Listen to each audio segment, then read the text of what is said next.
Bismillahirrahmanirrahim. Assalamualaikum warahmatullahi wabarakatuh. Bapak sedang belajar untuk melakukan rekaman melalui alat perekam layar ya. Dari tadi juga salah-salah terus, berhenti-berhenti terus ternyata. Baik, semoga semuanya dalam keadaan yang sehat walafiat. Semoga tetap semangat. Ketemu lagi di minggu kedua hari ini. Ya, kemarin kita sudah orientasi kurikulum dengan beberapa guru termasuk Ibu Wakil Kurikulum yang baru, Mem Heni, Bu Uci, kalau tidak salah pengisinya ada Bu Tita dan juga Bapak waktu kemarin. Nah, minggu ini kita mulai pembelajaran untuk mata pelajaran otomatisasi tata kelola humas dan keprotokolan. Bapak baca-baca di buku kurikulum, setidaknya selama 2 tahun, kelas 11 dan kelas 12 itu ada 21 kompetensi dasar yang harus kita pelajari, baik melalui membaca, literasi, ataupun mungkin harusnya beberapa praktek. Ya, karena ada beberapa terkait dengan mungkin nanti praktek di uji kompetensi pada saat uji kom nanti di bulan Maret atau April lah gitu ya, yang akan kita praktekkan, yang akan kita ujikan. Nah, harusnya 10 atau 11 kompetensi dasar sudah kalian pelajari di kelas 11, kelas 2 SMK.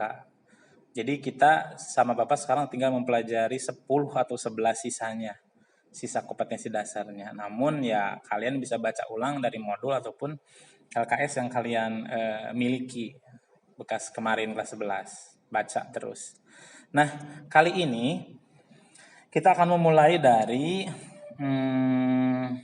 ruang lingkup keprotokolan. Jadi humasnya mudah-mudahan sudah dibahas di kelas 11. Tinggal kita ke keprotokolannya sekarang. Ya. Nah, nanti Bapak ada presentasi, ada slide di sini, mudah-mudahan terekam. Yang jelas, mata pelajaran humas dan keprotokolan ini dasarnya adalah dari ilmu komunikasi. Kelas 10 kita sudah belajar di dasar komunikasi di mata pelajaran korespondensi ya, karena ada hubungannya dengan bahasa.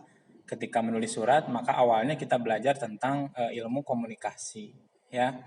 Dan ini adalah penting buat kita. Sebagaimana yang kemarin Bapak sampaikan, lulusan kita ya terdiri dari 3 hal kalau tidak salah yang akan kita pelajari. 1, komputer. Jadi lulusan kita menghasilkan 3 hal yang bisa kita manfaatkan untuk bekal kita nanti di kerja ataupun pada saat kita kuliah ataupun kita di masyarakat. 1, ilmu komputer. 2, ilmu komunikasi ya. Oh ya, ada 4 ya. Komputer, administrasi, komunikasi, sama karakter. Nah, komunikasi ini penting. Apalagi kita sebagai seorang tenaga administrasi, membuat surat itu diawali dengan kemampuan kita berkomunikasi. Komunikasi itu bisa verbal, bisa non-verbal kan. Ya, verbalnya adalah dengan indera komunikasi. Bicara melalui lisan, kemudian menulis itu juga adalah verbal, mendengarkan juga kemampuan verbal. Non-verbalnya nanti berupa karakter, body language itu ya, dengan simbol-simbol tertentu. Nah, hubungannya dengan humas dan keprotokolan tentu saja cita-cita tertinggi kita adalah seorang sekretaris. Menjadi sekretaris berarti tidak luput dari kemampuan berbicara ya, dan kemampuan menulis. Kalau ada rapat, pimpinan ngomong, siapapun ngomong dalam rapat, kita mesti menulisnya. Itu adalah kemampuan komunikasi. Kemudian ketika suatu kesempatan kemudian kita diberikan kesempatan untuk berbicara dalam rapat atau bahkan mewakili pimpinan untuk berkomunikasi dengan orang lain, nah itu juga adalah tidak lepas dari ilmu komunikasi ya. Nah, keprotokolan tidak lepas dari situ ya, karena dasarnya adalah bagaimana kita bisa memberikan pelayanan kepada orang lain dengan ilmu komunikasi kita gitu ya. Makanya sebelum kita belajar humas dan keprotokolan, maka mari kita evaluasi dulu tentang bagaimana kemampuan komunikasi kita. 1, bicara, ya. Yang kedua, bersikap, ya. Yang ketiga, bagaimana kita bisa mengevaluasi diri kita, kemampuan kita untuk bisa memberikan layanan kepada orang lain. Nah, ini penting. Karena protokol berarti kita ada di belakang seseorang. Yang kalau bahasa awalnya ketika kita dengar istilah keprotokolan itu kan adanya di bagian pemerintahan. Presiden punya tim keprotokolan. Setiap pejabat ya provinsi, gubernur gitu ya, kabupaten, bupati, kemudian kecamatan dengan pak camatnya, kades itu punya kehidupan protokoler. Di belakangnya adalah orang-orang protokoler. Dan hari ini kita belajar tentang itu. Bagaimana sih peran dan fungsi keprotokolan dalam sebuah ruang lingkup pekerjaan. Kita akan coba buka presentasinya. Nah, ini dia ya. Baik. Nah, ini dia tentang keprotokolan. Materi kita jadi tentang keprotokolan. Humasnya sekali lagi mudah-mudahan bisa disampaikan di kelas 11. Kalaupun tidak nanti kita bisa baca-baca ya. Intinya yang penting kenapa kita belajar keprotokolan ya supaya nanti kita bisa diantaranya adalah menyiapkan sebuah rencana kegiatan, menyusun tata letak ruangan, menyusun tata letak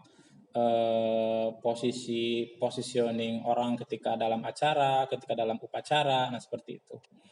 Ya, termasuk juga menyiapkan bagaimana sebuah acara bisa dilaksanakan dengan baik. Nah, itu sebenarnya beberapa tujuan dari pembelajaran keprotokolan ini. Kata protokol berasal dari bahasa Yunani yang protos yang pertama dan kola protos pertama, kola lem atau perkat. Widih. Diartikan sebagai lembaran perintah atau keputusan raja kepada rakyatnya. Protokol dibawa ke Indonesia oleh Belanda dan diterjemahkan dalam bahasa Inggris. Itu protokol asalnya. Ya, yang penting kita mengerti selanjutnya. Keprotokolan adalah serangkaian kegiatan yang berkaitan dengan aturan dalam acara kenegaraan atau acara resmi yang meliputi tata tempat, tata upacara, dan tata penghormatan sebagai bentuk penghormatan kepada seseorang sesuai dengan jabatan atau kedudukannya dalam negara, pemerintah, atau masyarakat. Pasal 1 ayat 1 Undang-Undang Nomor 9 Tahun 2010. Nah, nanti kalian bisa cari Pasal 1 ayat 1 Undang-Undang Nomor 9 Tahun 2010. Jadi intinya adalah bagaimana kita bisa menyiapkan, merencanakan, serta melaksanakan kegiatan yang berkaitan dengan acara-acara kenegaraan atau acara-acara resmi. Ya, yaitu menyiapkan mulai rondonnya, rondon itu jadwalnya, menyiapkan tempatnya, menyiapkan tata letaknya, dan lain sebagainya. Termasuk nanti bagaimana cara kita memposisikan tempat duduk, memposisikan seseorang itu adalah berdasarkan dengan bentuk penghormatan kita. Kamu pasti mesti ingat kan, kenapa ada kursi di lapangan upacara, dan tidak semua orang dikasih kursi, hanya beberapa saja. Nah, itu adalah bentuk protokoler. Berarti kita menghormati beberapa orang yang memang mesti menjadi tamu spesial di acara upacara tersebut. Bukan kita tidak menghormati yang lain, tapi memang pentingnya kita maksimalkan ya. Artinya hanya orang-orang tertentu yang kemudian butuh diberikan penghargaan lebih atas kinerja dan jasanya, maka kita simpan dan sesuaikan tempat duduknya dan positioningnya. Nah, itu maksudnya. Jadi mengatur tempat duduk seseorang, mengatur acara, itu adalah bagian dari keprotokolan gitu. Jadi kalau kita pinter, maka itu sudah bisa kita lakukan. Suatu saat misalkan ya, kita ada pertemuan, di pertemuan itu ada meja, nah kita akan menentukan mana depan, mana belakang, mana samping kanan, mana samping kiri, dan siapa yang diletakkan di depan, di belakang, samping kanan, dan samping kiri. Ya, ataupun ketika kita menyusun sebuah acara, di situ ada sambutan, kita harus pandai menempatkan siapa yang sambutan pertama, siapa yang sambutan kedua, siapa yang sambutan terakhir. Itu adalah bagian dari keprotokolan dan menempatkannya sesuai dengan tempat yang seharusnya, itu adalah bentuk penghargaan kita kepada jabatan dan kedudukan seseorang. Itu ya. Pokoknya protokol adalah serangkaian aturan-aturan keupacaraan dalam segala kegiatan resmi, baik secara tertulis maupun praktek gitu ya. Oke. Keprotokolan meliputi 3 hal. 1, tata upacara. Ya, tata upacara resmi kenegaraan, tata penandatanganan perjanjian ataupun konferensi internasional. Nah, ini hal yang pertama itu. Kebayang ya, kalau resmi kenegaraan, kemudian internasional ruang lingkupnya, maka sangat dipentingkan untuk mengatur pelaksanaan upacara ataupun kegiatan tersebut dengan sebaik-baiknya. Ya, nah ini berarti sudah kaliber protokoler pejabat tinggi protokoler nasional ya.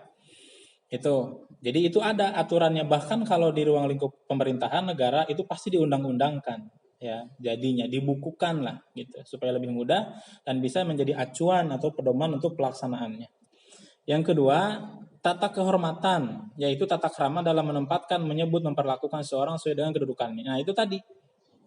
Ya, menempatkan seseorang duduknya di mana, menyebut dia di urutan pertama, kedua, ketiga dan lain sebagainya. Itu adalah merupakan hal yang dibahas dalam keprotokolan.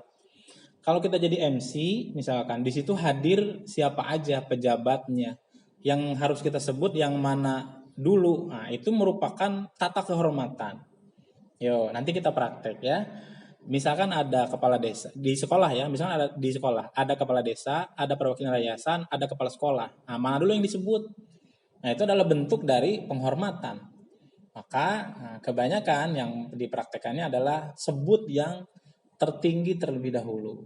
Gitu. Ini kalau menyebut ya, sebut yang nanti kita bahas lebih ulang. Sebut yang tinggi jabatannya terlebih dahulu.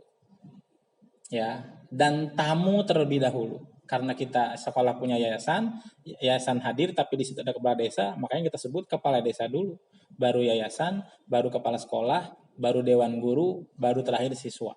Nah, gitu. Tapi kalau sambutan, maka yang menyambut terlebih dahulu adalah dia yang urutannya paling, mohon maaf, paling bawah terlebih dahulu. Makanya biasanya kalau di situ hadir kepala desa yang membuka seluruh rangkaian kegiatan, misalkan kepala desa, maka kepala desa sambutannya terakhir. Yang pertama pasti ketua pelaksana, yang kedua kepala sekolah, yang ketiga yayasan, baru kepala desa. Ini mohon maaf diketuk-ketuk terus ya biar nggak mati rekamannya. Tuh. Yang ketiga, tata tempat. Itu juga termasuk dari hal yang dibahas dalam protokolan. Mengatur pengaturan tempat duduk, urutan dalam upacara, jamuan, dan lain sebagainya itu juga masuk ke dalam protokolan. Kenapa dipisah di dalam acara jamuannya, mejanya, prasmanannya?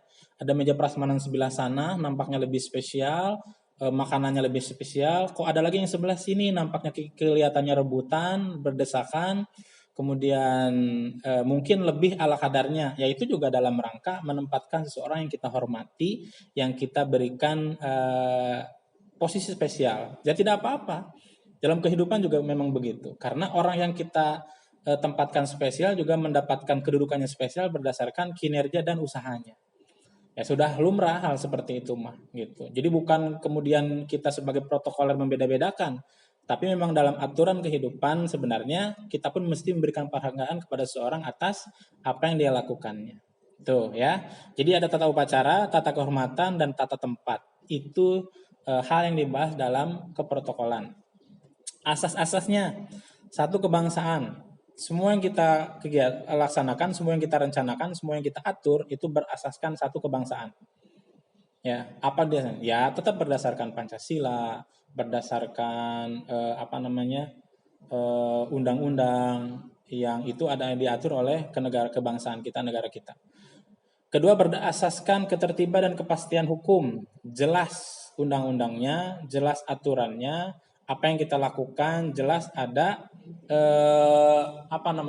pasal dan lain sebagainya. Itu. Jadi tidak sembarangan. Kalau ditanya landasannya, kita bisa menyebutkan. Ketiga, berasaskan keseimbangan, keselarasan dan keserasian. Ya, jadi ini juga memperhatikan kemudian bagaimana kondisinya agar seimbang, agar selaras, agar serasi. Gitu. Jadi tidak hanya terlaksana begitu saja, tapi nanti semacam ada nampak kelihatan lebih indah, lebih bagus gitu. Ya, nah itu juga diperhatikan karena faktor seni itu tidak juga bisa lepas dari penyusunan dan pelaksanaan sebuah rangkaian kegiatan atau acara ataupun upacara. Ya, yang keempat, berasaskan timbal balik. Nah, ini berarti ada feedback apa yang kita laksanakan, apa yang kita rencanakan nanti itu tidak tidak lepas dari pengawasan dan kesepakatan dengan orang-orang yang terlibat gitu. Jadi apa yang kita rencanakan kalau menyangkut seseorang maka kita konfirmasi kepada orang tersebut. Gitu, kesanggupannya, kesiapannya, Jadi jangan sampai apa yang kita rencanakan dan apa yang nanti kita laksanakan, orang-orang yang terkait tidak tahu, bahkan tidak setuju. Nah, ini juga tidak baik. Makanya asasnya adalah satu kebangsaan, dua ketertiban dan kepastian hukum, tiga keseimbangan, keselarasan dan kerahasiaan, dan yang keempat adalah timbal balik. Ruang lingkupnya ada 5 hal di keprotokolan itu. Satu, tata ruang. Dulu kelas 11, kalau tidak salah belajar layout ruangan. Nah, itu ternyata bagian dari keprotokolan. Ya, jadi kalau kita punya ruangan, di situ disatukan sama orang nomor 1 di ruangan, misalkan direktur, maka kita bisa menempatkan mana tempat untuk seorang yang punya jabatan lebih tinggi, mana yang tempat yang diperuntukkan untuk orang-orang yang punya jabatan di bawahnya, gitu. Ya, itu tata ruang. Satu, tata upacara. Di upacara itu, bagaimana kita mengatur upacara, susunan upacara itu juga termasuk dari ruang lingkup protokolan. Upacara yang resmi dan formal memang sudah ada dalam undang-undang urutannya. Tapi bagaimana kalau sewaktu-waktu kita misalkan ada acara, di situ kita ikut dengan pimpinan perusahaan atau pimpinan daerah, dan itu merupakan upacara tapi tidak formal. Nah, itu kan juga harus kita susun sedemikian rupa supaya sesuai dengan tadi ya, asas-asas keprotokolan. Tata tempat, nah itu ya, menempatkan seseorang sesuai dengan tempatnya yang layak, maka itu juga bagian dari ruang lingkup keprotokolan. Maksudnya apa tata tempat ya? Misalkan kita mau sama-sama study tour, kita menyewa hotel. Di hotel ada beberapa ruangan dengan berbagai jenis ruangan. Maka kan kita harus memilihkan tempat mana yang cocok untuk pimpinan kita, tempat mana yang cocok untuk rekan-rekan kita. Ya. Keempat, tata busana tentang pakaian. Pakaian dinas, pakaian lapangan, pakaian sehari-hari, ini juga ditentukan dalam perundang-undangan. Atau kalau kita mau melaksanakan suatu kegiatan, juga kemudian kita merencanakan tata busana, maka ini juga harus dikonsultasikan. Busana seperti apa yang cocok diterapkan. Nah, beberapa kasus misalkan, mohon maaf mengomentari ya, ada yang menilai Bapak Presiden kita saat ini misalkan untuk beberapa acara menjadi pro kontra karena tidak tepat misalkan. Ya kayak yang kemarin viral itu misalkan acaranya apa? Oh, upacara itu ya, upacara Hari Kemerdekaan Republik Indonesia. Waktu itu Bapak Presiden kalau tidak salah menggunakan pakaian adat. Nah, itu juga kan pro kontra di media sosial kan. Kok upacara kebesaran Hari Nasional itu pakai baju adat, bukankah harusnya pakai baju resmi karena di situ ada undangan dari negara-negara tetangga dan sahabat. Nah, itu contoh seperti itu. Ya, ya bisa jadi itu ada undang-undangnya. Ya tepat tidak tepat ya makanya dikonsultasikan. Ya. Atau misalkan di sekolah ada acara pensi, tiba-tiba ada yang sangat formal bajunya. Nah, itu juga kan harus diatur oleh kita. Dikomunikasikan, diatur sehingga tidak ada kesan tidak mengerti terhadap kegiatan. Yang terakhir, tata warkat. Warkat itu adalah dokumen yang berbentuknya lembaran terkait dengan edaran, surat, himbauan, segala sesuatu yang dibuat, direncanakan, diketik, dicetak. Nah, itu juga harus disepakati dan disesuaikan dengan asas-asas keprotokolan tadi. Ya, itu yang kita bahas di ruang lingkup keprotokolan. Ada 5 hal: tata ruang, tata upacara, tata tempat, tata busana, dan tata warkat. Oke. Nah, ini sudah dibahas tadi satu-satu ya. Nah, kalian nanti tinggal mungkin bisa disesuaikan. Nah, itu kan kalau ada VIP itu ada inilah golongan very important citizen apa gitu ya.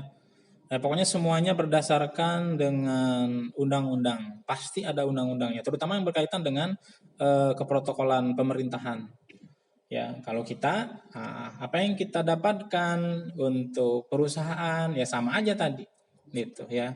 Jadi misalkan tata ruang. Nah, tadi di perusahaan cuma ada satu ruangan besar.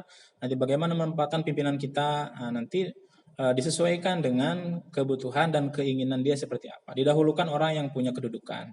Bukan berarti kita memberikan spesial banget, tapi memang keharusannya begitu, ya. Tata upacara termasuk susunan acaranya, siapa yang ditempatkan di depannya, itu juga kita atur. Tata tempat tadi ya, Ini juga kalau di perusahaan jadi buat aturannya. Mungkin perusahaan membuat semacam buku panduan acara, buku panduan tempat itu nanti diperhatikan. Jangan asal gitu ya. Kemudian tadi kedudukan dalam tata tempat gitu. Jadi ada pihak-pihak yang berhak didahulukan dalam kegiatan itu siapa aja gitu. Ini kalau ada undang-undangnya pasti ini terkait dengan kegiatan kenegaraan. Tapi kalau di perusahaan ya kita bisa menyesuaikan itu gitu. Nah, itu adalah termasuk dari adab kita dalam keprotokolan itu ya. Kemudian pakaian juga. Ini pakaian-pakaian yang harus kita ketahui dalam ruang lingkup keprotokolan. Ada PSL, pakaian sipil lengkap, ada PSH, pakaian sipil harian, ada PDL, pakaian dinas lapangan, ada PDH, pakaian dinas harian, ya. Macam-macam nih. Ada pakaian dinas upacara 1 2 3, macam-macam. Ya, ini apa namanya? Pakaian ataupun tata busana yang dipakai dalam kegiatan pemerintahan barangkali. Kalau kita di perusahaan ya bikin ulang tata aturan seperti ini. Yang penting itu disepakati, ditandatangani oleh pihak perusahaan yang paling tinggi. Nanti dilaksanakan. Ya. Nah, ini tadi tentang tata warkat, undangan, himbauan, surat-surat. Nah, itu juga ketentuan-ketentuannya dibuat terlebih dahulu gitu supaya nanti dilaksanakan dan tidak boleh menyalahi aturan. Itu ya. Oke. Nah, ini berkaitan dengan personal, syarat-syarat petugas keprotokolan. Satu, setiap petugas harus menekuni bidang tugas masing-masing, ya. Right man on the right place gitu. Jadi harusnya memang orang yang tepat itu ditempatkan di posisinya. Ya, lakukan tugas dan tekuni bidang masing-masing. Termasuk kemarin tuh ada materi minat dan bakat. Nah, pokoknya kalau kita melakukan sesuatu sesuai minat kita, bakat kita, maka itu lebih menyenangkan dikerjakan, lebih baik dan kemudian lebih bernilai untuk kita. Dua, bisa mewujudkan dirinya sebagai aparat pengelola yang efektif dalam iklim yang kompak, tertib, berwibawa dalam suatu kondisi yang berasaskan kekeluargaan. Ya, jadi apapun itu berasaskan kekeluargaan, dibicarakan, dikonsultasikan ya dengan baik. Jika ada hal yang kurang berkenan, didiskusikan. Protokol perlu menguasai segala permasalahan. Makanya dalam budaya kerja kita kemarin smart, pintar, cerdas. Cerdas bukan hanya dalam masalah pelajaran, tapi cerdas dalam menyelesaikan permasalahan. Itu lebih penting untuk kita sebagai calon tenaga kerja nantinya. Mampu memahami pentingnya dekorasi, kebersihan, keindahan, keamanan, ketertiban dan lain-lain. Nah, ini kenapa kita mesti bersyukur di sekolah kita termasuk melibatkan siswa dalam kegiatan kebersihan, dalam kegiatan mendekorasi kelas, dalam hal keamanan. Ternyata kita penting memahami itu kalau mau menjadi petugas keprotokolan atau kita mau terlibat dalam hal yang berhubungan dengan keprotokolan, ya. Penting belajar bagaimana itu bersih, bagaimana itu rapih, bagaimana itu aman, bagaimana itu tertib. Gitu ya. Dan yang kelima, memahami tentang prinsip-prinsip manajemen yang baik. Nah, ini ada di pelajaran administrasi umum dalam hal organisasi ya. Penting apa itu manajemen, apa itu fungsi manajemen. Ya, itu penting kita ketahui dan pahami itu. Nah, mampu berpenampilan baik. Ingat, penampilan baik itu bukan cantik, bukan tampan, tapi bisa menyesuaikan sesuai dengan hari itu, sesuai dengan acara hari itu, sesuai dengan tema hari itu. Itu berpenampilan yang baik. Ya, tidak dandan berlebihan, tidak berpenampilan berlebihan, tidak berpakaian berlebihan. Sesuaikan dengan hal yang harus hari itu kita siapkan. Acaranya hari olahraga bersama, ya pakaian olahraga. Ya, gak usah macam-macam. Hari upacara, ya pakaian upacara. Gak usah macam-macam. 7, mampu berkomunikasi dengan baik. Kembali, kemampuan komunikasi bagi seorang protokoler penting. Maka mulai dari hari ini saran Bapak buka diri, ya, mulai banyak bicara, mulai banyak bertanya, ya, tidak boleh menjadi orang a priori tertutup, ya, bingung sendiri nantinya, ya, mulai banyak bicara karena itu adalah salah satu hal nanti yang mesti kita miliki ketika kita keluar dari SMK untuk anak perkantoran khususnya komunikasi, gitu ya. Dengan baik tentunya, dengan sikap yang baik, dengan tutur kata yang baik. Nah, sudah disepakati kan sama Ibu Wali kelas, misalkan hal yang paling sepele, bagaimana kamu membuka pembicaraan dengan guru, baik di WhatsApp ataupun pada saat ketemu. Nah, itu adalah belajar berkomunikasi dengan baik. Karena memang ada yang sering begitu, Assalamualaikum Pak, tanpa memberikan nama. Itu jadi asumsi bahwa kamu ingin semua guru itu mengesep nama kamu di handphonenya. Wah, nama kerjaan banget gitu. Bukannya Bapak nggak mau gitu, tapi kan Bapak punya nama-nama yang lebih penting untuk dicatat dan disimpan namanya gitu. Jadi jangan kamu terlalu berharap kemudian nama kamu disimpan di semua guru dengan namamu gitu. Ya, kamu tugasnya untuk bagaimana bisa sedikit saja memberikan penghargaan kepada guru untuk lebih memudahkan komunikasi. Sebutkan nama ya, gitu. Oke. Dan kalaupun ketemu ya, terima kasih anak-anak. Intinya adalah bagaimana kita bisa apa namanya eh, memulai kegiatan pembelajaran di minggu ini dan bagaimana caranya kita nanti bisa mengambil beberapa bagian dari materi ini untuk bisa diaplikasikan dalam kehidupan sehari-hari ataupun dalam kegiatan kita di sekolah ya. Semoga ini bisa memberikan satu sedikit saja pencerahan tentang keprotokolan. Hal lainnya nanti kita diskusikan. Terima kasih, semoga tidak kepanjangan. Tetap sehat dan semangat. Assalamualaikum warahmatullahi wabarakatuh.